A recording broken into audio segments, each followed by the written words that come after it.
Good morning বন্ধুরা, শুভ সকাল সবাইকে। কেমন আছো তোমরা? তো আজ রবিবার, ছুটির দিন, বেরিয়ে পড়লাম দুই ভাই। যাব একটু কালনার উদ্দেশ্যে।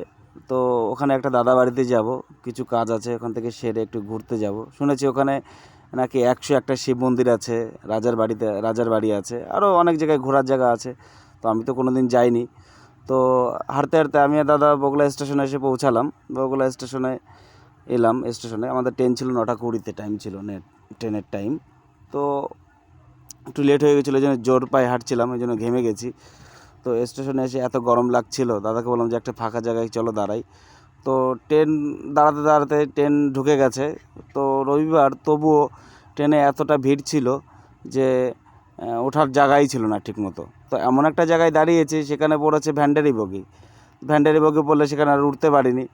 তো ট্রেনের মধ্যে উঠে গেছি, তারপর সামনে গিয়ে উঠলাম। উঠে এত গরম লাগছিল, তখন কি করব, দরজার পাশে গিয়ে দাঁড়ালাম। দাদাকে বললাম যে আমি একটু দরজার পাশে গিয়ে দাঁড়াই, এত গরম লাগছে। তো দরজার পাশে যা দাঁড়ালাম, এত সুন্দর হাওয়া আসছিল, তো এই জন্য একটু ভালো লাগছিল যে গরমের মধ্যে একটু স্বস্তি পেলাম। তার মধ্যে দেখলাম রানাঘাট থেকে একটা ট্রেন গেদে যাচ্ছে। তো আমি সেই ভিডিওটা একটু করলাম, ট্রেনের ভিডিওটা বেশ সুন্দর লাগছে। তো আমরা বগুড়া থেকে যাব হচ্ছে আড়ংঘাটা স্টেশনে যাব। তো আড়ংঘাটা স্টেশনে গিয়ে ওখান থেকে অটো ধরবো বা বাস ফাস যা পাই তাই ধরবো। দাদা বললো যে বাসে যাওয়াইটা সবথেকে ভালো হবে, তো তাড়াতাড়ি হবে ট্রেনের থেকে যাওয়ার থেকে। রানাঘাট যাব, আবার রানাঘাট থেকে আবার ট্রেন ধরে যাও শান্তিপুর। এই জন্য চলো আড়ংঘাটে নেমে যাই। ওই আড়ংঘাটা থেকে বাস ধরে তো আড়ংঘাটে নেমে গেলাম। তো আড়ংঘাটা তো সবসময় ভিড় থাকে, দেখলাম ভালোই ভিড় স্টেশনে। তো ট্রেন থেকে নেমে দাঁড়ালাম, তা হাঁটতে হাঁটতে সামনের দিকে গেলাম। তো রেলগেট পার হয়ে ওপাশে যেতে হবে। তো ট্রেন গেল, এই জন্য একটু দাঁড়িয়েছিলাম। তো ট্রেন চলে গেল, তারপরে ওই পাশে হাঁটতে হাঁটতে গেছি। তো এক অটো দাদাকে জিজ্ঞাসা করলাম, দাদা বাস কখন আসবে? তখন উনি বললো যে আজকে কালনার বাস নেই, তো অটোতে তুমি চলো। আমি বললাম অটোতে অত দূর পর্যন্ত তো যাবে না, বলো ফুলিয়া পর্যন্ত চলো। আমি বললাম ঠিক আছে চলো তাহলে। তো অটোতে করে ফুলিয়া পর্যন্ত যাব। তো ফুলিয়ার যে যাওয়ার যে রাস্তাটা, চারিদিকে রাস্তার দুপাশ দিয়ে শুধু গাছ আর গাছ। হ্যাঁ, গেলাম তো ফুলিয়া পর্যন্ত। এর মধ্যে খিদেও পেয়ে গেছিলো, দাদাকে বললাম চলো কিছু খাই। তো খুঁজতে খুঁজতে একটা পরোটার দোকান পেলাম, কাকু গরম গরম পরোটা ভাজছিল। তা কাকুকে বললাম যে পরোটা কত করে? উনি বললো 3টে 20 টাকা। সাথে কি আছে? বললো ঘুগনি আছে। তো আমি বললাম যে বেশ ভালোই।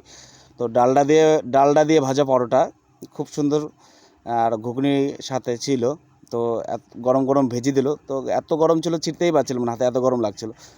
তো ডালডা দিয়ে পরোটা আর ঘুগনি কখনো খাইনি, ডালডা দিয়ে ভাজা পরোটা। তো খেয়ে দেখলাম বেশ ভালোই লাগলো, ডালডা দিয়ে খেতে ভালোই লাগছে। দাদাকে বললাম যে ভালোই হয়েছে।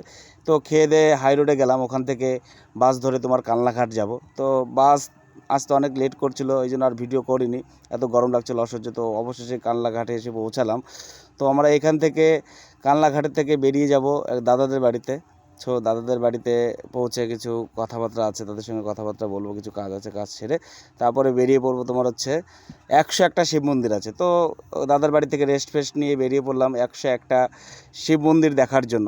তো আমি বন্ধুরা 101টা শিব মন্দির দেখাতে পারিনি, এত গরম ছিল ওইখানে, খালি পায়ে যেতে হয়। তো খালি পায়ে হাঁটতেই পারছিলাম না, মানে এত পায়ে গরম লাগছিল। তো আমি দাদাকে বললাম যে দাদা আর সামনে আর এগোতে হবে না, আমি এমনি মন্দিরটার বাইরের পোর্শনটুকু একটু ভিডিও করে নিই।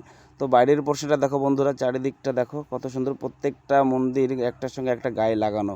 হ্যাঁ, এইদিকে একটু ঘুরে দেখলাম, দেখো প্রত্যেকটা মন্দির। আমার দাদা তো গরমে ঘেমে যাচ্ছে, ঘেমে মুখ চুখ দেখো পুরে কালো হয়ে গেছে, এত গরম পড়েছে।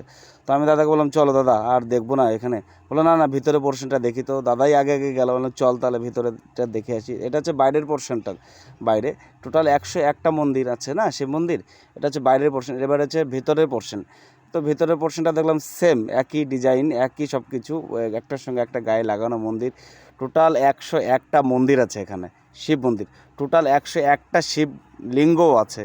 তুমি যেদিকে হাঁটবা লিঙ্গটা সেদিকেই মুখটা ঘোরানো, তুমি বুঝতেই পারবে না। যেদিকে যে পূর্ব দিকে ঘোরানো, পশ্চিম দিক হলে পশ্চিম দিক, আস্তে আস্তে যে তুমি যেভাবে রাউন্ড করে ঘুরবে শিবের লিঙ্গর মুখটাও সেদিকেই ঘোরানো। তো ওখান থেকে এত গরম লাগছিল, গরমে আমি বললাম দাদা চলো, আর ভালো লাগছে না, গরমে ঘেমে একদম পুরো জল হয়ে গেছিলাম, মুখ টুক পুরো পুড়ে গেছিলো, আর এত রোদ উঠেছিল। তারপরে সামনেই মন্দির থেকে বেরিয়ে রাজার বাড়ি আছে ওখানে, কালনায় খুবই নামকরা একটা রাজা ছিল একটা সময়, তো এখন আর নেই। এটা হচ্ছে বুড়ো শিব মন্দির।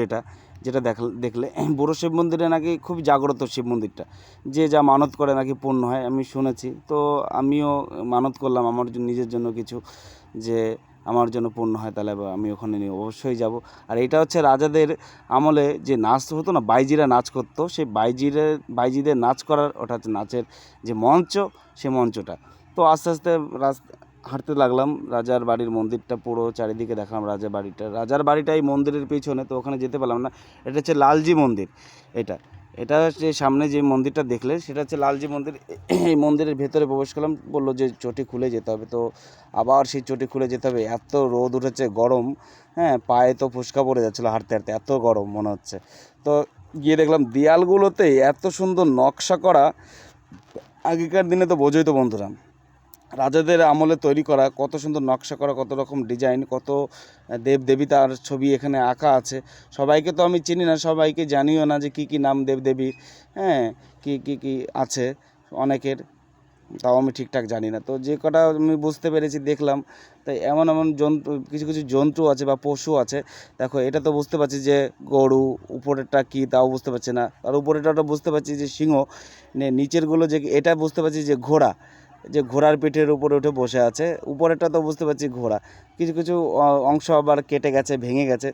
তো আমি দাদাকে বললাম চলো দাদা আর দেখবো না, এখানে এতটা গরম, তখন গরমে আর ভালো লাগছে না, একটু হাওয়া চলছে না।